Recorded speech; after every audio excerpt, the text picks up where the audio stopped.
ముందుగా అందరికి నమస్కారం అండి. జై శ్రీరామ్. ఏదైతే ఉందో దేశ రాజధాని ఢిల్లీలో జంతర్ మంతర్ దగ్గర బొద్దింకల పార్టీ ధర్నా చేయడం జరిగింది. అమాయకరమైన యువత అంతా కూడా రెచ్చగొట్టి ధర్నా చేయడం జరిగింది. ఈ ధర్నా ఈ కాక్రోచ్ జనతా పార్టీ వెనకాల ఉండి నడిపించింది రాహుల్ గాంధీ. ఈ రాహుల్ గాంధీ రోజు రోజుకి కూడా దిగజారిపోతున్నాడు. ఎందుకంటే అంటే వాళ్ళ పార్టీ కనపట్లేదు, వాళ్ళ మనుషులు కనపట్లేదు.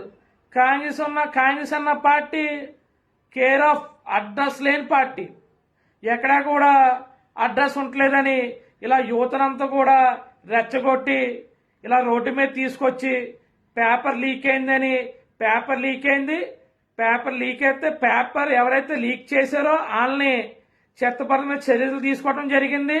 వాళ్ళు అసలు జైల్లో ఉన్నారు.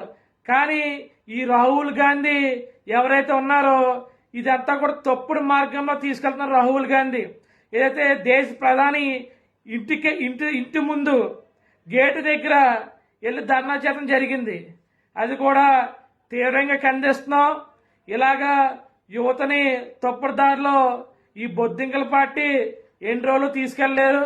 ఆ పార్టీ ఏటో ప్రతి యువతకు కూడా అర్థమైంది. వెనకాల లెఫ్ట్